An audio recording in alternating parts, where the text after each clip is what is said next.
বর্তমানে ডায়াবেটিক একটি আতঙ্কের নাম। আমরা যাদের ডায়াবেটিকে আক্রান্ত হয় তাদেরকে হয়তো বিভিন্ন ধরনের বিভিন্ন বিষয়ে কুসংস্কারের জন্য বিভিন্ন কথা বলে আমরা তাদেরকে গাঁদিয়ে ফেলি। এই সচেতনতার মাধ্যমে এই যে মানসিকভাবে বিপর্যস্ত হয়ে যাওয়া এবং আপনি যে পারিবারিকভাবে এবং কর্মবিমুখ হয়ে পড়া, এই বিষয়টা সচেতনতার উদ্দেশ্যেই এসব সচেতন সোসাইটির পক্ষ থেকে বিশ্ব ডায়াবেটিস দিবস উপলক্ষে সামগ্রী আমরা র্যালিটা পালন করছি। আপনারা সচেতনমূলক কাজগুলো আপনি যখন আরেকজনকে এই বার্তাটা পৌঁছিয়ে দিবেন, তাহলে এদিকে আসো বাবা, এদিকে আসো, তাহলেই আপনি কিন্তু সমাজের একটা ভূমিকা পালন করলেন। আমাদের এই সমাজে যখন এসেছি প্রত্যেকটা মানুষেরই কিছু না কিছু ভূমিকা রয়েছে।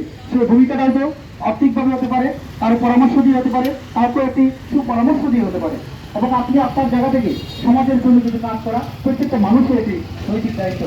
আমি 2012 সাল থেকে সোসাইটির মাধ্যমে বিভিন্ন ধরনের সামাজিক অ্যাক্টিভিটি কাজ করে যাচ্ছি। এবং ডায়াবেটিস নয়, আমরা চাই বাংলাদেশে স্বাস্থ্য ব্যবস্থাকে একটু উন্নত করা যায়, সেটার জন্য বিভিন্ন প্ল্যান পলিসির মাধ্যমে আমরা তৈরি করার চেষ্টা করছি কিভাবে আমরা রোগমুক্ত থাকতে পারি। আমাদের দেশ একটি উন্নয়নশীল দেশ, বাবা দিয়ে চলে আসো, আমাদের দেশ একটি উন্নয়নশীল দেশ।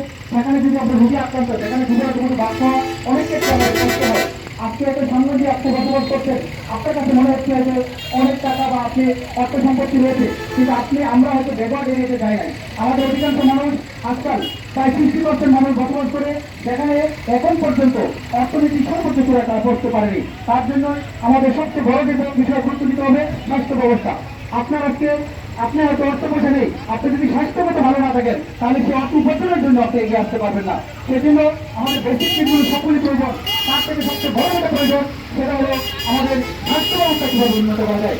আমাদের এই সচেতন সোসাইটির পক্ষ থেকে স্বাস্থ্য ব্যবস্থাকে সবচেয়ে গুরুত্ব দিয়ে বাংলাদেশের বিভিন্ন অঞ্চলে দান করে দিয়ে আমরা কাজ করছি। ইভেন আমরা উগান্ডার দিকে কাজ করেছি এবং আমেরিকার বিভিন্ন জায়গায় এসব সচেতন সোসাইটির বিভিন্ন কার্যক্রম পালন করেছে। সেখানে তারা বিভিন্নভাবে স্বীকৃতি দিয়েছে, আমাদের কার্যক্রম আমাদের মডেলগুলিকে তারা নিয়েছে। আজকে আমি সাংবাদিক সন্তান, আমি আপনাদেরকে একটি উদাত্ত আহ্বান জানাচ্ছি। এই ডায়াবেটিস ঘরে ঘরে হয়ে যাচ্ছে, এই ডায়াবেটিস থেকে মুক্ত থাকার সচেতনতার কোনো বিকল্প নেই। আপনি হয়তো বলতে পারেন আমার ডায়াবেটিস হয়েছে, সুগার সমস্যা হয়েছে, আমি হয়তো ডাক্তার দেখাবো, কিন্তু ডাক্তার কতদিন দেখাবেন? আপনি যতই ডাক্তার দেখান না কেন, আপনার জটিলতা কমপ্লেক্সিটি চলে আসবে। কি আসতে পারে সেটা বলে দিচ্ছি আপনাদেরকে। আপনার যদি ডায়াবেটিস সুগার না কন্ট্রোল না থাকে, আপনার কিডনি ডায়ালিসিস করতে হতে পারে।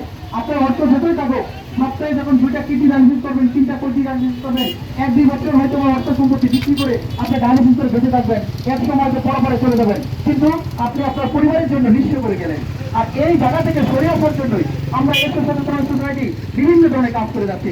শুধুমাত্র ডায়ালিসিস নয়, আমরা স্ট্রোক করতে পারেন, পায়ে গ্যাংগ্রিন হতে পারে, আপনি কর্মবিমুখ হয়ে পড়তে পারেন, আপনার চোখ বন্ধ হয়ে যেতে পারে। এই জায়গা থেকে বাঁচার জন্য আমরা ডায়াবেটিস শুধু নয়, আমরা কিডনি সমস্যা নিয়ে কাজ করছি, ক্যান্সার সমস্যা নিয়ে কাজ করছি, এবং জবটা কিভাবে রিমুভ করা যায় সেটা সরকার কাজ করছে। সেটার সাথে সাথে আমরা এসব সোসাইটি বিভিন্নভাবে কাজ করে যাচ্ছে। আপনাদের একটু ডক্টর আহ্বান জানাচ্ছি, আসুন সুস্থ থাকা অবস্থায় বছরে 2 থেকে 3 বার সুগার টেস্ট করবো, ডায়াবেটিস মুক্ত জীবন করবো, নিজেকে সচেতন করবো, রোগমুক্ত সমাজ করবো।